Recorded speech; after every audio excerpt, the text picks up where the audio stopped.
Politics లో ఇన్నాళ్లు covert రాజకీయాల గురించి విన్నాం. కానీ ఇప్పుడు అక్కడ అంతకు మించి అన్నట్టుగా ఉందట వ్యవహారం. ఏకంగా ఒప్పంద రాజకీయం నడుస్తోందట. 10 మంది నాయకులు పార్టీ మారతామంటే అందులో ఇద్దరికే ఛాన్స్ ఇచ్చి మిగతా వారిని టచ్లో ఉంచుకుంటున్నారు. మరి వాళ్ళందరినీ ఏం చేయమంటున్నారు? ఎక్కడ జరుగుతోందా కొత్త రకం రాజకీయం? ఎలక్షన్ టైంలో ఏ రాజకీయ పార్టీ అయినా వలసలకు సై అనడం, గేట్లు తెరిచి జై కొట్టడం కామన్. బలం బలగం పెరుగుతుందన్న కోణంలో రారమ్మని పిలవడం కూడా సహజం. అయితే ఆ విషయంలో చిత్తూరు తమ్ముళ్లు మాత్రం కాస్త తేడాగా ఉన్నారట. టీడీపీలోకి వస్తామని 10 మంది అడిగితే అందులో అతి ముఖ్యమైన 2-3కి కండువాలు కప్పేసి మిగతా వారిని మాత్రం ఇప్పుడు మీరున్న పార్టీలోనే ఉండండి, కాకుంటే పని మాత్రం మాకు చెయ్యండబ్బా అంటూ చెవిలో చెప్పేస్తున్నారట. ఇప్పుడు ఇదే జిల్లా పొలిటికల్ సర్కిల్స్ లో హాట్ టాపిక్. వస్తానన్న వాళ్ళను ఎందుకు వద్దంటున్నారంటే అక్కడే ఉంది అసలు కిటుకు అంటున్నారట. పోనీ వాళ్ళని కోవట్టులుగా మారుస్తున్నారా అంటే అదేం కాదంటూ సమాధానం దాటవేస్తున్నారు. అది ఇది కాకుండా వచ్చే వాళ్ళని ఎందుకు వద్దంటున్నారు అంటే వ్యూహం బహుముఖమని చెబుతున్నట్టు తెలిసిందే. తమ్మళ్లపల్లె, నగరి, పల్మనేరు, చంద్రగిరి, పూతలపట్టులో ఇలాంటి ప్లాన్ అమలవుతున్నట్టు ప్రచారం జరుగుతోంది.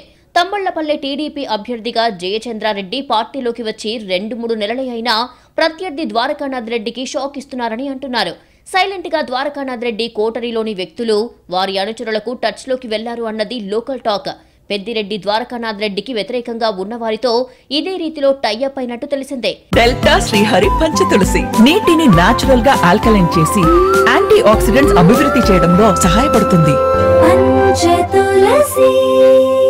ఇక నగరి వైసీపీలోని అసంతృప్త నేతలు కూడా టీడీపీ వైపు చూస్తున్నట్టు చెప్పుకుంటున్నారు.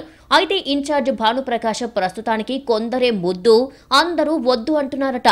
చంద్రగిరిలో పులివర్తి నాని, పలమనేరులో మాజీ మంత్రి అమర్నాథ్ రెడ్డి, పూతలపట్టులో మురళీమోహన్ సైతం అదే వ్యూహం అమలు చేస్తున్నారట. పార్టీలోకి వస్తామంటూ అధికార పార్టీ నేతలు క్యూ కడుతున్నా ఇలా ఎందుకు చేస్తున్నారు అంటే మీకు తెల్దుగాని మా చిత్తూరు రాజకీయమే వేరప్ప అంటున్నారు సదరు లీడర్స్. వస్తామన్న వాళ్ళందరికీ ఓకే చెప్పేస్తే పార్టీకి ఊపు వచ్చే సంగతి పక్కన పెడితే ఉన్న క్యాడర్ అసంతృప్తితో అలుగుతుందని, అప్పుడు మొదటికే మోసం వస్తుందని చెబుతున్నారట. మరి విరుగుడు ఏంటంటే మీరు వైసీపీలోనే ఉండండి, కానీ మా కోసం పని చెయ్యండి, సైలెంట్, మీ పార్టీలోని మిగతా వాళ్ల మద్దతు కూడా కూడగట్టండి అని స్పెషల్ క్లాసులు తీసుకుంటున్నట్టుగా తెలిసిందే. అక్కడి అసంతృప్తులను గుర్తించి వారిని తన వైపు తిప్పుకునేలా ఒప్పందాలు సైతం చేసుకుంటున్నట్టు చెప్పుకుంటున్నారు. ఈ వ్యవహారం అటు వైసీపీని కలవరపెడుతోందంటున్నారు పరిశీలకులు. ఈ ఒప్పందాలు కోవట్ ఆపరేషన్ కంటే డేంజర్ రా బాబు అంటున్నట్టు తెలిసిందే. అలాంటి వారు తమ దగ్గర ఎవరు ఉన్నారని ఆరా తీస్తున్నట్టు తెలిసిందే. అలాగని అందరినీ అనుమానిస్తే మొదటికే మోసం వస్తుందని కూడా భయపడుతున్నారట వైసీపీ నేతలు. పార్టీ వదిలిపోతే ఓకే, అలా కాకుండా ఒప్పందాలతో దొంగ దెబ్బ వేస్తే ఎలాగన్న చర్చ ఇప్పుడు చిత్తూరు వైసీపీలో జరుగుతోంది. నియోజకవర్గంలో కొన్ని కీలకమైన నిర్ణయాలు ఎవరికి చెప్పాలో ఎవరికి చెప్పకూడదో అర్థం కాని పరిస్థితి లోకల్ వైసీపీలో ఉందంటున్నారు.